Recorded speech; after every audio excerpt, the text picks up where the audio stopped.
Morning and welcome to Monday's Peace for Peace. No walk in the woods today.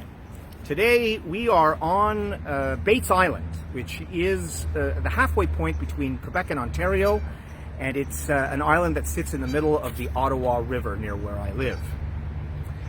And we're on Bates Island because that's a metaphor for today's message.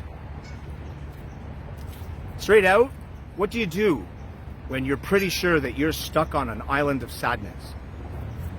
That's in response to a question that somebody asked me last week about, Eric, could you talk to us about that now? What do you do with these persistent feelings of sadness that just seem to be all around you when there's no way out or off the island? So the first thing I want to say is to the person who reached out, thank you very much for investing in this community. There are any number of people at any given time who are watching, so thank you for that. And as we continue with that, I just want to add that, you know, if you're not somebody who's sitting on the island of sadness right now, maybe you know somebody who is. And as we will see at the end of all of this, I want to encourage everybody, as we're about to sort of walk in circles a little bit, as we're on an island, to make a decision right now to say it's okay to go slow. To give yourself permission to say it's okay to go slow. To literally put one foot in front of the other day by day. Those words sound trite unless you are actually here and you know what it means to be on an island like this one. Because a bridge that, you know, joins one shore to the next, that's not built in a day, is it? And it needs to be built meticulously so that it doesn't fall in on itself, and that's what we're going to do today. I'm here not to tell you that this 7-minute video or however long it lasts is going to make all your pain and your suffering and your struggles and your frustrations and your sadness go away. What I am here to do is to tell you that there are any number of people that I know, including myself, that are there to listen and to help you build your bridge, and hope that in the exchanges that we have, that I continue to build mine, since we all struggle from time to time with difficult feelings, don't we? So, let's get started. We're going to divide our message into 3 parts. We're going to keep using this metaphor, right? We have one shore that's over there, and we have another shore that's on the other side over there, and here we are on this island in the middle. So what's on that shore? On that shore is the place that we start, and that's the place where psychologists would say we need to begin to cultivate what they call a self-observant self. A self-observant self, which is a fancy way of saying get to a place where you can take a step back from your situation so that you can get a clearer picture of what it's like to be you, to feel like you. The key to all of this is that you don't want to bite it off whole, because thoughts and feelings that are profoundly sad can have a way of overwhelming us, and they will literally scare us into submission. So you don't want to bite it off whole. You want to cultivate that ability step by step. And you do this either through a healthy prayer life, through mindfulness meditation training, if you can get a course, or there are other ways. If you are someone who works out at the gym, you can use your workouts to visualize yourself on this island. But any practice that helps you say in your mind, I'm back here, like I'm on that shore, but I can see myself on this island. And even though I don't like it, I'm okay with being able to acknowledge the fact that I'm there and I don't like it. And once you get a certain head of steam where you can do that, you can start to actually think about, on the other shore, is the beginning of the roads that are going to lead you away from this island once and for all for a while. I mean, it doesn't mean that you're not going to incur or experience sadness again. But, you know, this particular situation where you feel stuck, it's going to lead you away from this stuckness.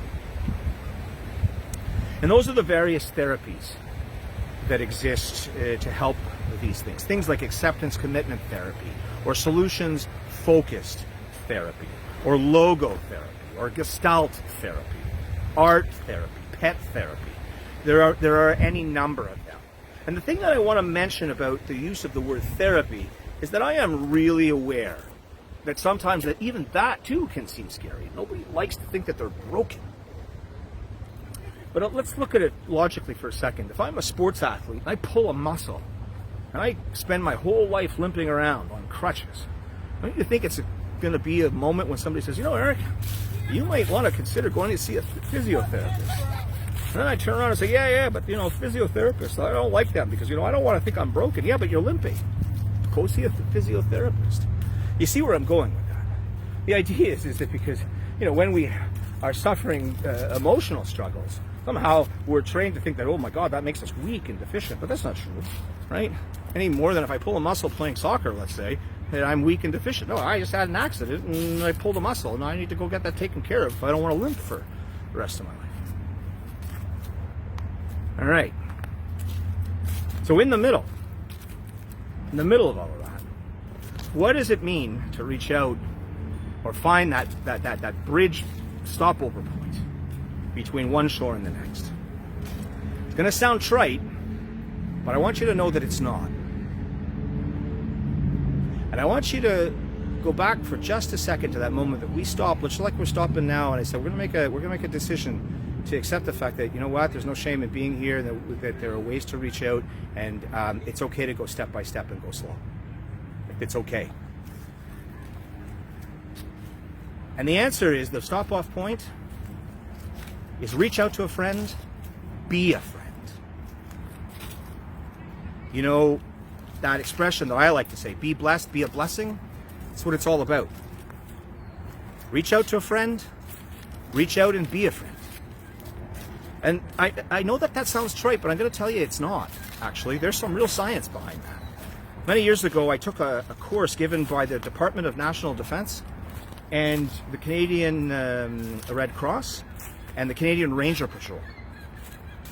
And I was living in the north then, and this was all about helping kids who were in northern villages who were literally stuck in isolation and couldn't get away from all of their negative thinking and difficult situations in their lives. I don't have to draw you a picture. And you know what they taught us? They taught us that it's not even just that one friend can help. It's that you should start with one friend. And you build up a certain sense of momentum in that one friend. And then from one friend you build in another friend and another friend. And sometimes those friends are just friends, and sometimes those friends are things like pastors and doctors and social workers and therapists.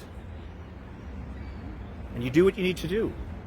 And you are aware as a human being that you are not just reaching out to a friend, that you're also ready to be a friend. Because nobody always wants to be on the receiving end of charity. It's what's called reciprocity. It's the gas that makes the wheel keep on turning and gets us off this island. Now look, that's a quick way to explain it all. Like I said, I know that doesn't explain everything and make it go away, but it's a start. I'll say it again, like I did at the beginning. Maybe you're not somebody who's stuck on the island, but maybe you know somebody who is stuck on the island. This is the time for you to be a friend. And if you are, don't be afraid to reach out. This is the time to reach out to a friend so that you can in turn be a friend. See how that works? All right. Thanks for listening today. Be blessed, be a blessing, and we'll see you next week. Amen.